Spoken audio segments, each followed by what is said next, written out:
Welcome back to Days of Our Diplomacy, where the writer's room has indeed lost the plot of the dumb soap opera known as Geopolitics on Earth, all while discussion of a significant problem that Iran is about to encounter remains quiet, even though it connects back to a strategy that Ukraine has been using against Russia for the better part of a year now. Even though it helps explain why the United States has not restarted kinetic action against Iran, and even though it will have long-lasting effects on global oil markets. Yes, the United States and Iran were supposed to negotiate in Pakistan once more, but then no one ever got on a plane to actually have those conversations, and then Trump announced that there would be no negotiations, and the combination ceasefire/blockade will continue for the time being. Unfortunately, much of the narrative for what has happened over the last week misses the problem that is causing the conflict to continue. The focus seems to conflate the symptom of the disease with the disease itself. The war is continuing not because of the various threats that the sides are lobbing on social media and through more traditional channels. The war is continuing not because the parties lack trust in the negotiating process. The war is continuing not because the parties are refusing to meet in Pakistan to negotiate a settlement. Rather, all of this is happening because there is no resolution that both parties are willing to accept, given what they believe about the situation. And once we stop wasting time following the hour-to-hour verbal threats being made, and start accepting that not negotiating is, itself, a form of negotiating, we might then understand what the heck is happening in at least one corner of the world of chaos that we currently live in. So, to preview where we are going today, we will begin by catching up on what we know has happened over the past week or so. Then we will jump over to the more speculative side of things, and try to understand what is happening with the bargaining frictions between the United States and Iran. Finally, we will discuss a significant issue that Iran will soon have to confront, and what that means for the war more broadly. But let's zoom out for a second and discuss the observable facts of what is happening. The war is not over, and I do not mean that in some technical way, where a ceasefire is not a formal end of a conflict. I do not mean that in a legal manner, where a blockade is an act of war. I mean that war is, broadly speaking, a costly process by which two actors settle some political dispute. As compared to 2 weeks ago, we have swapped the traditional war process of death and destruction with pure economic coercion. But at the end of the day, it is still a costly process that will result in some sort of political outcome. Or, to paraphrase Clausewitz, economic sanctions are war by other means. Specifically, that process for now consists of a freeze, more or less, of traffic running through the Strait of Hormuz. On the US side, it is a blockade of traffic going in and out of Iranian ports. And technically, the blockade is closer to Oman. An important thing to note the next time you see Iranian disinformation on the number of ships that have transited the strait. Technically, many have. And while technically correct is the best kind of correct, it is economically meaningless if they cannot escape the broader Gulf region. On the Iranian side, it is a threat to fire at ships transiting the strait without paying some kind of protection fee, though the rules there are not particularly clear. Plus, Iran has been actively firing at vessels and detaining them. Suffice it to say that, whatever is happening there, the situation is a mess. So when Trump announced that the ceasefire would continue despite canceled talks in Islamabad, and some let out a sigh of relief, I believe the popular phrase was that it was Taco Tuesday, my reaction has been a bit more tepid. Ceasefire? Perhaps, especially from the perspective of civilians in the broader Gulf region. Ceasefire for the world economy? Not so much. You know, the last time that we directly looked at Iran news, Trump was just announcing the blockade. I mentioned that it was possible that markets would respond positively to the declaration, calculating that the additional coercive pressure would put Iran in a bind, thereby resulting in a more rapid end of hostilities. Well, the market indeed reacted in that manner.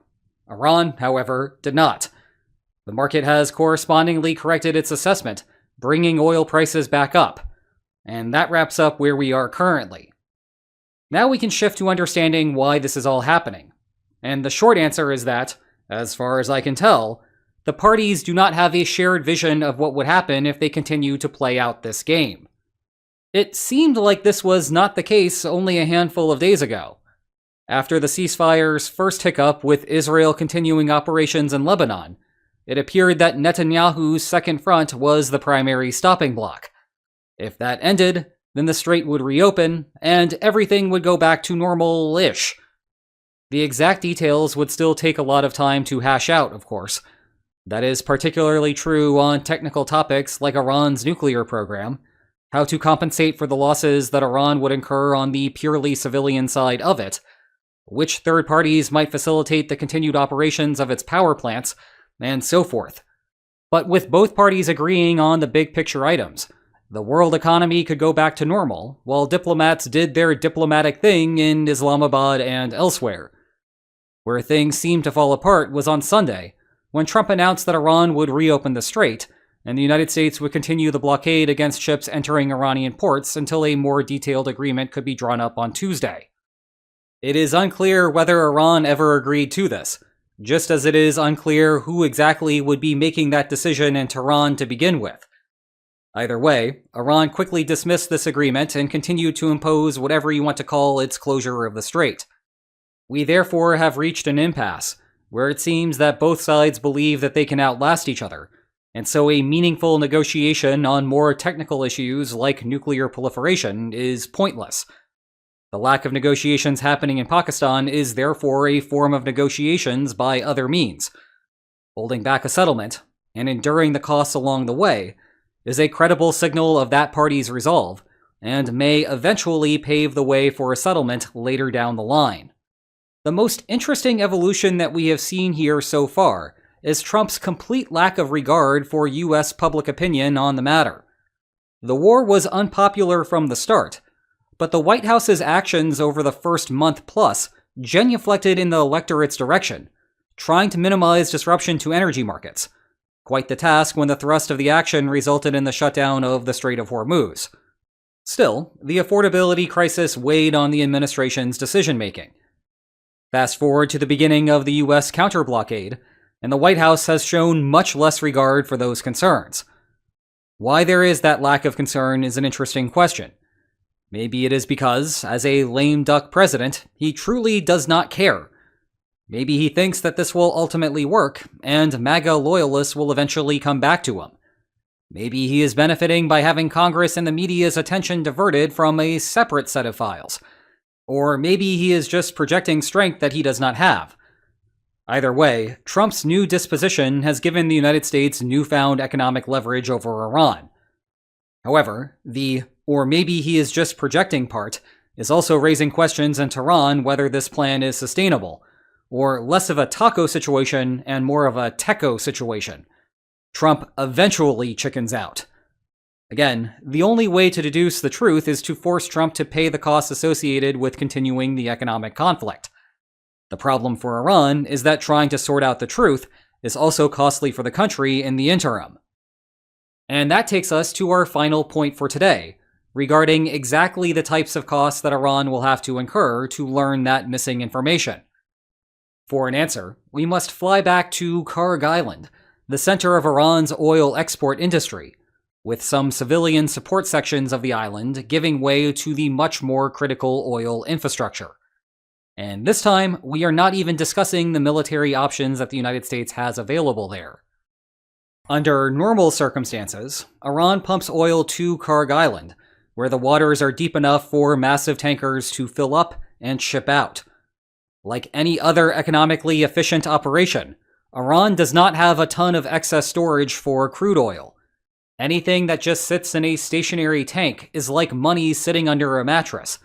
And when we are talking about billions of dollars, you really want your money to be invested, or at least accruing interest. Iran has some storage capacity, of course, because it needs to smooth against random incidents that can arise when a tanker or two suffers from a mishap. What Iran cannot handle is a systemic problem affecting all tankers at once, say a blockade of the strait. Like everything else in the war, exactly how much longer Iran has left before it runs out of storage capacity is unclear. The White House is treating the problem as a matter of days. External analysts give it more like a 2-week window.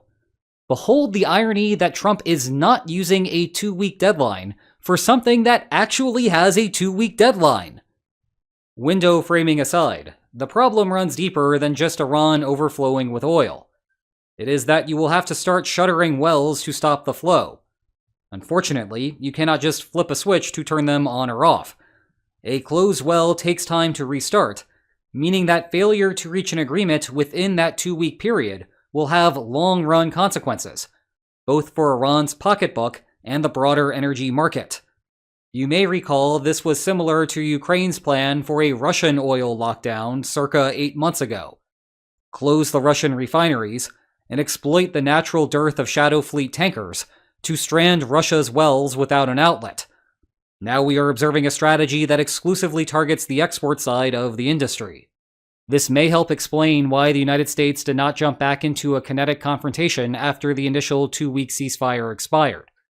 The latest reports continue to indicate that U.S. stockpiles are sapped.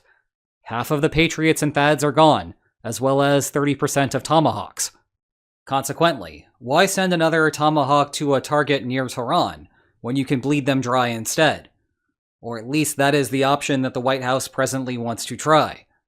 In turn, the next time that we might get meaningful new information is a little past that 2-week marker, when Iran has to figure out how to absorb a significant new source of costs. I know that lines on spreadsheets might not be as exciting as lines on maps, but that is where the war is heading. And it may not be the end of things either. If Iran can sustain itself for longer, then the Trump administration will be at a new crossroads about whether to re-engage kinetic actions. And brace yourself for the further turmoil that will arise when he posts on Truth Social, asking where European support is. So, what are our takeaway lines for today? This war still continues, even if the parties are no longer fighting it with bombs. There is a clear difference in opinion on who can last longer, which helps explain why the war is continuing by other means. And what we need to watch next is how Iran handles its oil tanks beginning to overflow. Speaking of overflowing, my playlist on big picture questions is getting there. 5 to 8 minutes each, exclusively focused on a topic suggested by a viewer. Check it out. And if you enjoyed today's video, then please like, share, and subscribe, and I will see you next time. Take care.